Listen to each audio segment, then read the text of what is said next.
बिस्मिल्लाहिर्रहमानिर्रहीम, अस्सलाम वालेकुम। मैं हूं अली शेर और आप मेरा यूट्यूब चैनल देख रहे हैं। इस वक्त सियासत की गली में खड़ा हूं और सियासत की गली कहां जाती है? सियासत के घर यानी मौलाना फजलुर रहमान की रिहाइशगाह पे। मौलाना फजलुर रहमान के वालिद मुफ्ती महमूद साहब, साबिक वज़ीर आला खैबर पख्तूनख्वा, जुल्फ़िकार अली भुट्टो की, जिसको कहते हैं ना कि अपने अरूज की 2/3 अक्सरियत वाली हुकूमत के अपोजिशन लीडर, बहुत बड़े आदमी, उस सारी सिचुएशन को खानदानी विरासती तौर पर लेते हुए चलते हुए मौलाना फजलुर रहमान छोटी तादाद के साथ, उनके वालिद के पास भी कोई बहुत बड़ी तादाद नहीं थी, मुफ्ती महमूद साहब, गुलाम गौस हज़ारवी साहब, शाह में नूरानी साहब, प्रोफेसर गफूर साहब, उन सब ने मिलकर आइन बनाया। भुट्टो साहब ने और सब लोगों ने, मुख्तलिफ ख्याल लोगों ने, गौस बख्श जिंजो साहब, पख्तूनों, बलोचों, पंजाबियों, सब का हिस्सा था और एक पाकिस्तान का एक मुतफिका आइन जो है वो बना। उसमें भी कुछ इख्तलाफी नोट मौजूद थे। फिर उसके बाद मियाँ रज़ा रबानी का बड़ा कारनामा, 18वीं आइनी तरमीम, उसमें भी जो परवेज़ मुशर्रफ ने आईने पाकिस्तान में गंद डाला था, उस गंद को निकालने में हमारी पॉलिटिकल क़यादत ने बहुत ही अहम रोल प्ले किया। और अब एक और मरहला आ गया, और वो मरहला अगरचे मिसाक़े जमहूरियत के हवाले से था, मिसाक़े जमहूरियत के नाम पे था। मिसाक़े जमहूरियत में ये कहा गया था कि एक आइनी अदालत बनेगी जो आइनी मैटर्स को देखा करेगी, लेकिन ये सब कुछ भूला हुआ था, ये सब कुछ गायब था। आपस में PMLN और PPP बाकी चीज़ों पे कर रही थी, उन्होंने बहुत कुछ किया भी, एक दूसरे से लड़ना रोक दिया, आपस में एक दूसरे को बर्दाश्त करना सीख लिया, ये सीख लिया कि अपनी लड़ाइयों का जो फ़ायदा है वो दूसरे को क्यों दे, तो ये सब कुछ हो गया। लेकिन आइनी अदालत जो थी वो मुसलसल पेंडिंग में चली जा रही थी। फिर क्या हुआ? फिर कट शार्ट करते हुए आपको इस स्टोरी पे आ जाते हैं। 8 फरवरी 2024 का इलेक्शन आया और उससे पीछे तहरीक अदम एतमाद के जरिए, एक मशकूक तहरीक अदम एतमाद के जरिए, आईनी मगर मशकूक तहरीक अदम एतमाद के जरिए इमरान खान को घर भेज दिया गया। और उसके नतीजे में बाद में जो इलेक्शन आया 8 फरवरी का, उसमें फार्म 47 जो थी उसकी बारिश हो गई और उसके नतीजे में एक फार्म 47 की अक्सरियती गवर्नमेंट कायम हो गई। उसको ज़रूरत महसूस हुई कि काजी फायज ईसा साहब हमें दफा देते रहे हैं, पंजाब के ट्रिब्यूनल बेंचेस को रोकने से काम से लेके सब कुछ, बल्ला वापस लेने के से लेके सब कुछ, जो कुछ काजी साहब कर सकते थे उन्होंने अपनी हैसियत से बढ़कर किया, जिसका इनाम और उम्मीद वो मौजूदा हुकूमत ने यह किया कि काजी साहब को उनकी खिदमात का मेहनताना दिया जाए। और वो मेहनताना था उनको एक्सटेंशन देने या उनको आईनी अदालत के बेंच का सरबराह बनाने और आईनी अदालत को ज्यादा अख्तियारात देने का।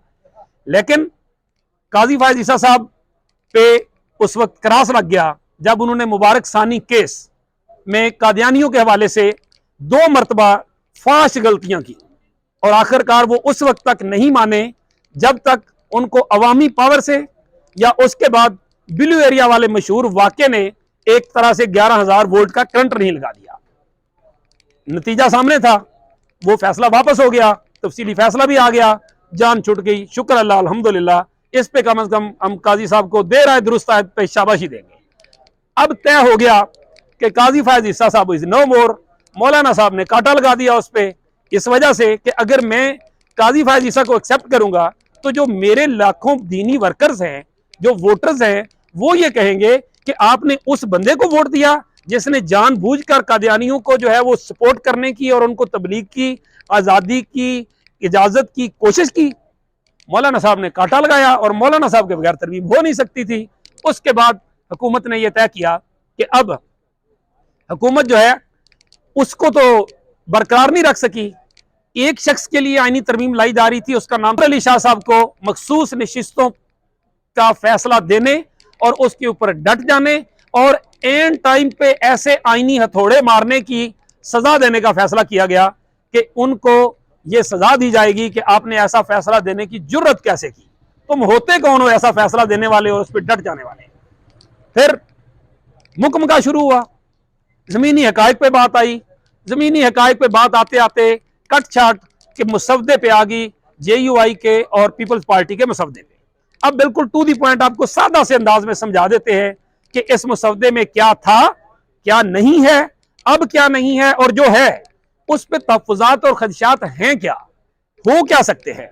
नंबर 1, JUI का जो मसवदा था, इब्तदाई जो JUI का मसवदा था, उसमें आर्टिकल 175 उसके 3 में यह कहा गया था कि जो तरमीम थी 19वीं आईनी तरमीम, जो इफ्तिखार मोहम्मद चौधरी ने पार्लिमानी कमेटी को कमजोर करने के लिए एक तरह से बनाई थी, उस तरमीम के अंदर ये बात तय की गई थी कि उस एक तरह से कहा जाए कि उस तरमीम की जो सिचुएशन थी उसमें यह बात किया गया था कि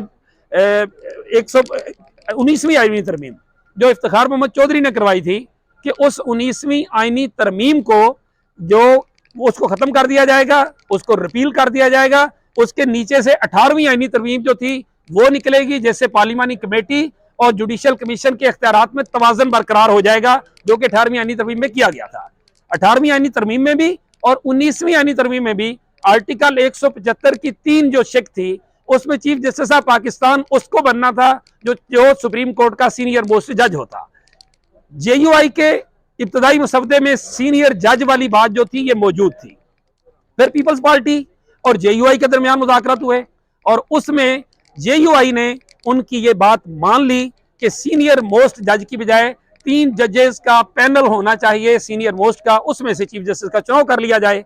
ये बात मौलाना फजल रहमान साहब ने कौमी असम्बली में अपनी तकरीर में भी की थी जब ये इस मामले पे बात हो रही थी। अब उसके बाद क्या हुआ, ये सारी सिचुएशन होती रही, इसके बाद मुज़ाकरात होते रहे। हुकूमत ने एक जो मसवदा लाया सामने वो बहुत ही, जिस तरह ये मौलाना साहब के 7 नंबर बंगला है और आधी रात को हम यहाँ पे मौजूद थे जब आसिफ अली जरदारी के 2 बेटे यहाँ पे आए, एक मोहसन नकवी और एक बिलावल भुट्टो जरदारी, वो दोनों यहाँ पे तशरीफ लाए और बकौल मौलाना के कि वो काले लिफाफे में काली तरमीम लेकर आए। जब उसका इंकशाफ हुआ कि इसमें है क्या, पहले तो छुपाया जा रहा था, उसमें से 8A निकली। 8A जो थी वो मिलिट्री कोर्ट्स थी। इसी तरह की कुछ और शिक्कें, जो जज हक में फैसला नहीं देगा, गवर्नमेंट की नहीं सुनेगा, उसको उठा के दूसरी हाई कोर्ट में फेंक दो, ये सब कुछ निकला। बहस होते हुए बिल्कुल टच करते हुए गुजरते हैं और आपको बिल्कुल टू दी पॉइंट और नुकात पे लाते हैं जो बिल्कुल हम आपको सादा से अंदाज में समझाना चाहते हैं। वो ये कि अब जो मसवदा पीपल्स पार्टी और JUI का आया उसमें 3 रुकनी जो सीनियर जो जज हैं उनमें से एक का चुनाव बतौर चीफ जस्टिस किया जाएगा। इसका मतलब क्या है? इसका मतलब है कि काजी पे भी काटा और मंसूर पे भी काटा। क्यों? मंसूर अली शाह को तो पहले ही हुक्मरान जमात जो है, हुक्मरान इत्तेहाद जो है, वो उनको मखसूस सीटों के मामले के ऊपर मुतनाज़ा और सब कुछ जानबदार और सब कुछ वो कहता रहा है। अभी तक शुक्र है उन्होंने उसको कहते रहे हैं थोड़े बहुत, लेकिन शायद मुनीब अख्तर और एजाजुल हसन की तरह उनको प्रो PTI या PTI जजेस नहीं कहा मंसूर अली शाह को, लेकिन समझे कि उनके साथ ब्रैकेट कर दिया है। तो हुकूमत जो एक तरमीम एक जज को रोकने के लिए लेके आई है चीफ जस्टिस को, वो उसको क्यों बनने देगी? दूसरे नंबर पे है जस्टिस मुनीब अख्तर। जस्टिस मुनीब अख्तर साहब जो हैं उनको तो एजाजुल हसन जो था उनके पर्दे में रखा जाता था, यानी प्रो PTI जज। अब तीसरे नंबर पे है justice Yahya Afridi. Yahya Afridi as compared to others, Qazi की निस्बत भी, मंसूर शाह साहब की निस्बत भी और जस्टिस मुनीब अख्तर की निस्बत भी बेनिस्बत न्यूट्रल है, बेनिस्बत बेहतर जज है, बेनिस्बत एक तरह से कहा जाए कि बैलेंस जज है। तो ये एक रास्ता निकाला गया कि ना उनको ज्यादा एतराज हो ना उनको ज्यादा एतराज हो, मंसूर अली शाह साहब को सजा भी मिल जाए और नया जो आने वाला है थोड़ा सा उसको तवाज़ुन भी आ जाए। एक तो मामला ये हुआ। दूसरा ये हुआ कि JUI की जो ड्राफ्ट है उसमें 3-4 चीजें इंपॉर्टेंट थी। उनके मंशूर के हवाले से, उनकी एक तरह से कहा जाए कि मतलब उनकी डिमांड जो थी JUI की तरमीम के हवाले से, उसमें नंबर 1 ये थी आर्टिकल 38। आर्टिकल 38 हमारे आइन के अंदर मौजूद है और ये शहीद जुल्फकार अली भुट्टो, मुफ्ती महमूद और उन्होंने जो आइन बनाया था उसमें ये लिखा हुआ है कि 10 साल के अंदर अंदर सूद जो है उसको खत्म किया जाएगा 1973 में। और 1973 से लेके अब तक हमारी इन सूदखोरों की तमाम हुकूमतों में 10 साल इनके पूरे नहीं हुए और उनको प्रोटेक्शन जो है वो सुप्रीम कोर्ट ऑफ पाकिस्तान के मुख्तलिफ फैसले वो भी देते रहे, डिलेइंग टैक्टिक्स चलते रहे। JUI ने एक तो ये तरमीम पेश की जिसमें यह कहा कि मतलब JUI की जो तरमीम है उसमें यह कहा गया कि सूद के हवाले से कट ऑफ डेट दी जाए। JUI ने यह तरमीम प्रपोज की कि 1 जनवरी 2028 तक सूद का खात्मा किया जाएगा। हुकूमत ने जो उसमें लिखा, जो चालाकी की, वो चालाकी आपको बताऊं, मतलब अफसोस की बात है कि ये सूदखोरों के हामी जो है वो कितने तेज है।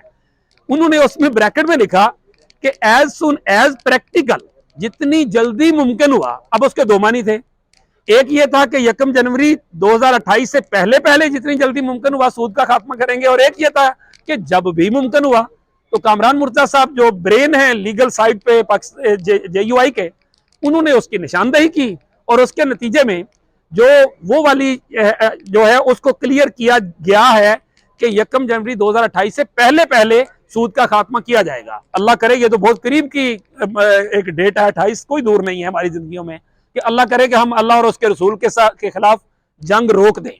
वो सारी सिचुएशन हुई। एक और चीज जो अभी इसमें कुछ इबाहम है, चीफ इलेक्शन कमिश्नर और इलेक्शन कमीशन के जो मेंबरान हैं, जब तक उनकी जगह कोई नया नहीं आया गया वो अपना काम जारी रखेंगे। तो क्या ये सिकंदर सुल्तान राजा साहब की जो खिदमात हैं, क्या वो 5 साल के लिए, 10 साल के लिए, 50 साल के लिए, जब तक जिंदा है वो उस वक्त तक जारी रखेंगे? क्योंकि अगर उस पर कट ऑफ डेट नहीं है, जब तक चीफ इलेक्शन कमिश्नर और मेंबरान नहीं आएंगे वो काम जारी रखेंगे। इस पे JUI जो है वो कट ऑफ डेट लेने जा रही है कि इस पे लिखा जाए कि कितने टाइम तक ये लाजमी तौर पे किया जाएगा। एक और चीज जिसके ऊपर वजाहत की जरूरत है, और वो वजाहत है वफाकी काबीना के इख्तियारात, कि उसको चैलेंज नहीं किया जा सकेगा किसी अदालत में। इसका मतलब, और जो समरी वजीर आजम सदर को भेजेंगे। अब इसमें एक और इबहाम है, वो इबहाम ये है, अगरचे कामरान मुर्तजा साहब कह रहे हैं कि नहीं इसमें कुछ और तरमीम है, वो वाली तरमीम नहीं है जो हम समझ रहे हैं, ये और बहुत से लोग समझ रहे हैं कि शायद काबीना जो है वो किसी जमात पे पाबंदी लगा दे और उसको किसी अदालत में चैलेंज ना किया जा सके। तो उस तरह की जो सिचुएशन बनेगी, तो इस बात को जो है वो क्लियर किया जाना जो है वो इस लिहाज से जरूरी है। बाकी जितना मुसवदा है उसके अंदर कोई ऐसा जितनी बड़ी चीजें नहीं है। अगर तवाजन किया जाए, अगर बैलेंस किया जाए और समझा जाए, वो जिस तरह कहते हैं ना मौत दिखा के बुखार पे राजी करना, उस तरह की सिचुएशन को देखा जाए। और फिर यहाँ कामरान मुर्तजा साहब ने जो कहा कि मुझे हुकूमती वज़रा ने कह दिया है अगर JUI वोट नहीं देगी तो हम मिलिट्री कोर्ट समेत इस्लामी दफात, यानी मुझे अफसोस से कहना पड़ता है, मुझे ये लफ्ज इस्तेमाल नहीं करना चाहिए, लेकिन मुझे करना पड़ रहा है। बेशर्मी की इंतहा है इस इस्लामी जमहूरिया पाकिस्तान की हुकूमत की, जो अपने आप को पाकिस्तान मुस्लिम लीग नून कहती है। मुस्लिम लीग मुसलमानों की पार्टी धमकी क्या दे रही है? शर्म नहीं आई है धमकी देते हुए कि अगर आपने हमें वोट ना दिया तो हम इस्लामी दफात जो हमने आपकी मान ली है हम उसको ड्राफ्ट से निकाल देंगे। मतलब ये आईने पाकिस्तान के भी खिलाफ, इस्लामिया ने पाकिस्तान के भी खिलाफ, मुस्लिम लीग के नाम के भी खिलाफ आप कुछ भी करेंगे, लेकिन धमकी क्या दे रहे हैं? मतलब आप सूद को जारी रखने का, अल्लाह और उसके रसूल के खिलाफ जंग जारी रखने का ऐलान करेंगे। आप जो है वो इस्लामी नजरियाती कौंसिल की सिफारिशात जो है उनको, जो उन पे कानून साजी ना करने का ऐलान करेंगे। आप जो है वो कानून साजी के हिसाब से बिल पेश करने का जो मामला है कि किसी भी कौमी सेनेट सूबाई असम्बली में बिल पेश किया जाएगा तो उसको जो है उसको ना पेश करने का ऐलान करेंगे। अजीब एक किस्म की वो थी। लेकिन फिर तय ये हुआ कि अब एक तरफ मंसूर अली शाह है एक पलड़े में, और दूसरी तरफ अल्लाह और उसके रसूल के खिलाफ जंग है, इस्लामी नजरियाती कौंसिल की सिफारिशात हैं, मिलिट्री कोर्ट्स हैं, ये सब कुछ है। अब इसमें से चुनाव किसका किया जाए? तो मौलाना फजलुर रहमान और PTI दोनों ने मिलकर, मैं आपको पूरी जिम्मेदारी से कह रहा हूं, मौलाना फजलुर रहमान और PTI ने गुज़िश्ता रात दोनों ने मिलकर ये तय कर लिया कि हम मिलकर चलेंगे और इनको ये बहाना नहीं देंगे कि ये मिलिट्री कोर्ट्स वाला इब्तदाई मुसवदा ले आए। और उसके बाद इनका ये तय हो गया कि PTI बतौर एहतजाज के हमारे अरकान उठाए गए, हमारे बानी को मिलने नहीं दिया जा रहा, वगैरह वगैरह वगैरह, वो उस एहतजाज की आड़ में वोट नहीं देगी और JUI वोट देगी, और वोट दे के मिलिट्री कोर्ट्स और जो हुकूमत धमकी दे रही थी उस काम का दरवाजा बंद करेगी। तो ये यहां तक ये सारी कहानी और ये सारी सिचुएशन पहुंची है। अब ये आईनी तरमीम मंजूर होगी, उसके जो बाकी चीजें आएंगी उनको बज़ाहिर, इस बार ये भी मैं आपको खबर दूं, PTI के वकला से कामरान मुर्तजा साहब ने इसी घर में पूछा कि इस मुसवदे के अंदर आपको लीगली एतराजात क्या क्या है। अली जफर साहब ने कहा कि दुरुस्त बात यह है कि हमें इसमें किसी चीज पे कोई एतराज नहीं है मां सवाए सीनियर मोस्ट जज को चीफ जस्टिस बनाने के। हालांकि ये अभी वक्ती तौर पे PTI ये कह रही है, माजी में PTI 5 सीनियर जजों में से चीफ जस्टिस के चुनाव की खुद बात कर चुकी हुई है, लेकिन मौजूदा सूरत हाल जो थी उसमें वो ये कर रही थी कि मंसूर अली शाह बन जाएंगे तो उनके ख्याल में शायद वो इलेक्शन खोल देंगे और उसके नतीजे में सब कुछ हो जाएगा। लेकिन बज़ाहिर जो इस वक्त की सूरत हाल है उसमें चीज़ें तवाज़न में आ गई हैं, और जो इस मुल्क के असल फैसला साज हैं उन्होंने ये फैसला किया था कि ये सिस्टम डिरेल नहीं होने देना। जो सिस्टम आ गया है, जो बनाया गया है, जैसा भी बनाया गया है, जायज़ है ना जायज़ है, लेकिन इसको डिरेल नहीं होने देना, वरना बकौल उनके ये मईशत हिल जाएगी, और मईशत हिल जाएगी तो मुल्क हिल जाएगा। तो उस सारे तनाज़र में मंसूर अली शाह साहब को रोक के और वो सारी चीज़ करके उसके ऊपर एक तरह से ब्रेक लगा दी गई है। ये सारी आईनी तरमीम की तकाबली कहानी थी जो आपके सामने रखी अपनी तरफ से बहुत सादा अंदाज में। इस वक्त मुझे रात के वक्त में मौलाना फजलुर रहमान की रिहाइशगाह से दीजिए इजाज़त। जो भी मजीद अपडेट्स आएंगी वो आपके साथ शेयर करते रहेंगे। अल्लाह हाफ़िज़।